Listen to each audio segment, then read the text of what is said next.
Diamond Sutra Opera. I guess it's not really an opera. It's probably more of a musical or something like that. But it sounds better if I call it. Actually, what I call it is the No Subhuti Opera. But anyway, part 2. The practice of selfless kindness, Sila Paramita. Subhuti. When a disciple is moved to make an objective gifts of charity, he should also practice the Sila Paramita of selfless kindness.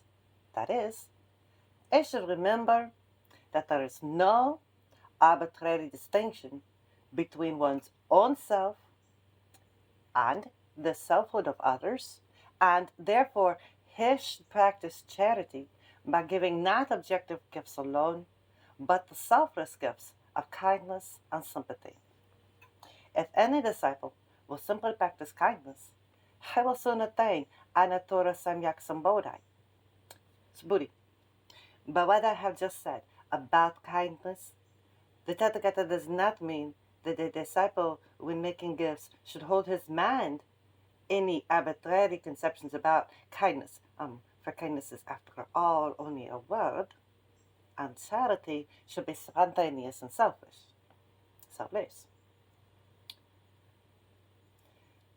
The Lord Buddha continued. Subhuti.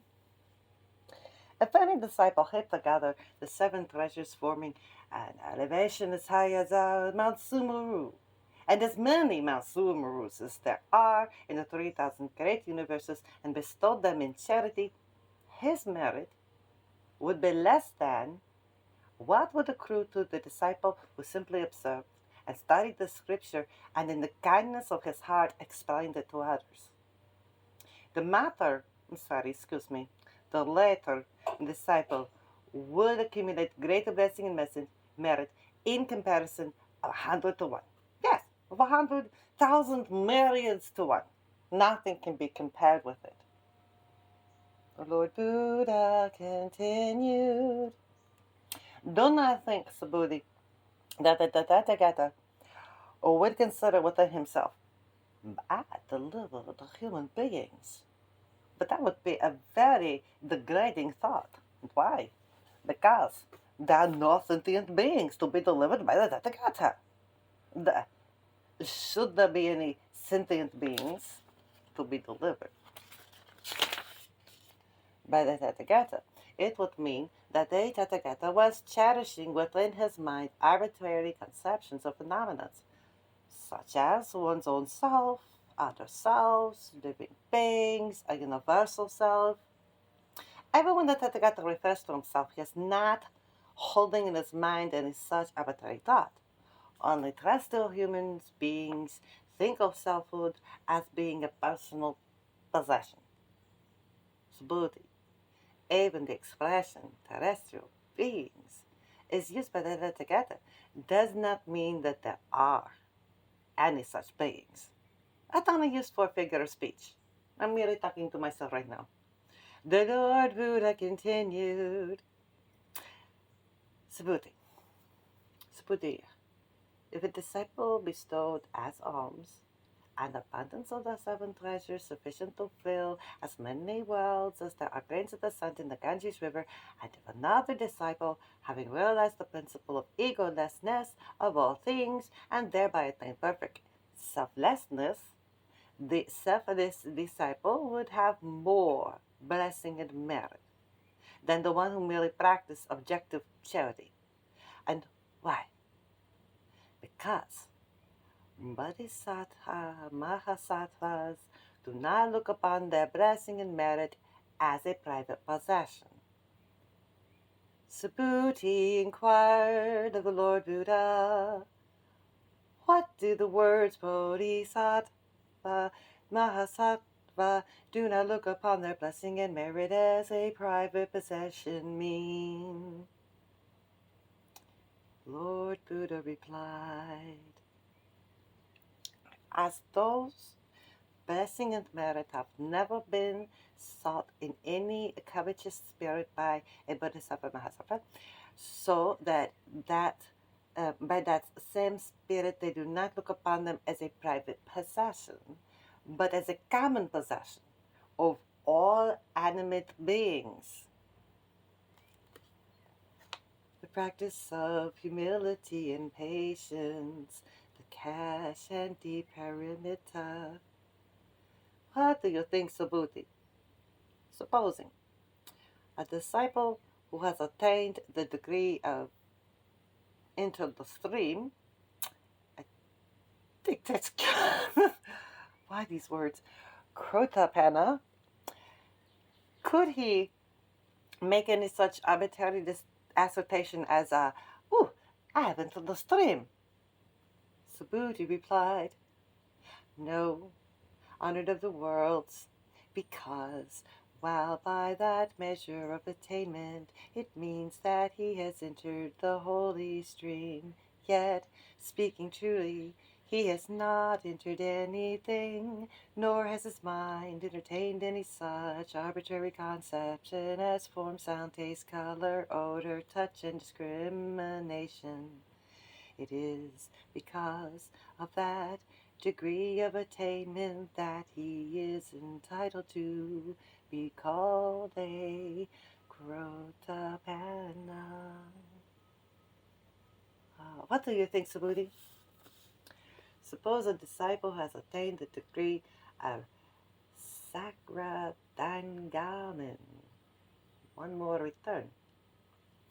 Could he make any such arbitrary assertion such as, woo, I have attained the degree of Sakradangaman? No, honored of the worlds, because by the degree of Sakraman, it is meant that he is to be reborn but once more. Yet, speaking truly, there will be no rebirth either in this world or in any other world. It is because he knows that he is to be called a Sakradagamon. What think you, Subhuti? Suppose a disciple has attained the degree of Anagaman, never to return. Could he hold within his mind any such arbitrary conceptions such as, yes, I'm never coming back to this place, I'm an Angadaberman? No, honored of the worlds, because by the degree of Anagaman it means that he is never to return, yet speaking truly, one who has attained that degree never cherishes any arbitrary conception, and for that reason he is entitled to be called Anagaman. Anagaman? What do you think, Subhuti? Suppose the disciples attain the degree of Arhat, fully enlightened. Could he entertain within his mind the arbitrary conceptions of, ooh, yes? No, no, honored one of the worlds, because speaking truly, is no such thing as a fully enlightened one. Should a disciple who has attained the degree of enlightenment cherish within his mind any such conception as, I have become an arhat, he would soon be grasping after such things as his own selfhood, other selves, living beings, and a universal self. Oh, blessed Lord, I really don't know who's speaking here. Thou hast said that I have attained the samadhi of non-assertion, and therefore have reached the climax of human attainment, and because of that am an arahat. If I had cherished within my mind the thought, I am an arahat free from all desire, my Lord could not have declared that Subhuti delights himself in the practice of silence and tranquility. But speaking truly, I have cherished no such arbitrary thoughts, so my Lord can truly say. So Buddha delights himself in the practices of silence and tranquility. Haha, what do you think, Subhuti?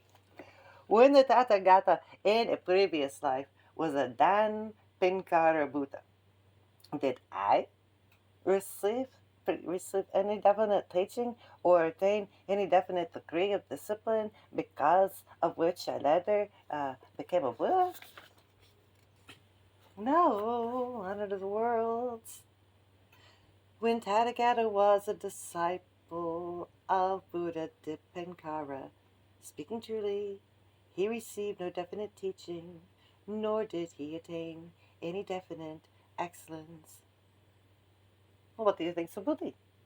Do the Bodhisattva and Mahasattvas embellish the Buddha lands to which they go? No, honored one of the worlds, and why? Because that Lord means by the expression embellishment of the Buddha lands is self-contradictory. For Buddha lands thus embellished could no longer be called Buddha lands. Therefore, the expression embellishment of the Buddha lands is merely a figure of speech. The Lord Buddha continued, for this reason, Subhuti, the minds of all bodhisattvas should be purified of all such conceptions as relate to seeing, hearing, tasting, smelling, touching, and discriminating. They should use the mental faculties spontaneously and naturally, but unconstrained by any preconception arising from the senses. Subhuti, supposing a man had the body as large as Mount Sumru, what think you? Would his body be counted great? Exceedingly great, honored of the worlds, because that Lord Buddha really means by that expression the greatness of the human body is not limited by any arbitrary conception whatsoever, so that I can be rightly called great.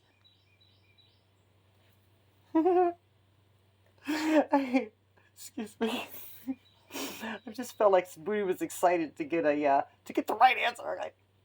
In what has been said in the foregoing about the third paramita of practice, the Tathagata does not hold in his mind any arbitrary conceptions of phenomena of patience. He merely refers to it as the third paramita. And why? Because when in the previous... Wait, the fuck. I knew I was wrong.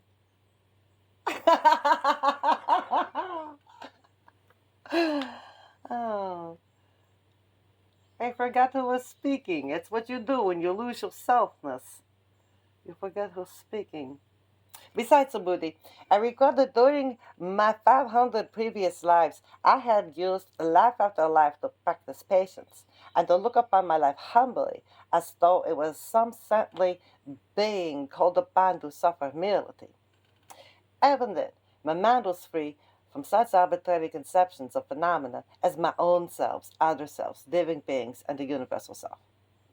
The Blessed One resumed, Subhuti, should there be among the faithful disciples some who have not yet matured their karma, and who must first suffer the natural retribution of sins committed in some previous life by being degraded to a low domain of existence, should they honestly and faithfully observe and study the scripture, and because of it be despised and persecuted by the people, their karma will be immediately matured, and they will at once attain Anyarata Samyaka Sambodhi. Sambodhi, I called a long time ago numberless asamkhayas of kalpas before the advent of the Pankara Buddha, without any fault having been committed by me. I served and worshipped with offerings and received spiritual instruction and discipline. For 800 and 4,000 myriads of Buddhas, yet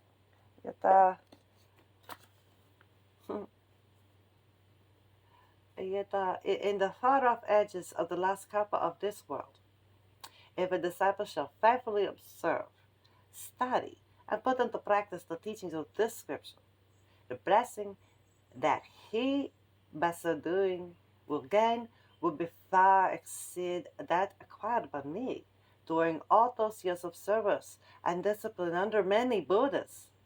Yes, it will exceed my poor merit in comparison as 10 myriads to one. Yes, even more. As uncounted myriads to one. The Lord Buddha continued. So, Bodhi, in contrast to what I have said, as to the inestimable blessing that will come to earnest disciples who observe and study the practice of this scripture in that far off last kalpa, I must tell you that possibly there will be some disciples who, upon hearing this scripture, will become bewildered in their minds and will not believe it. So, Buddhi, you should remember that just as the Dharma of this scripture transcends human thought, so the effect and the final result of studying it and putting it into practice is also inscrutable. End part 2.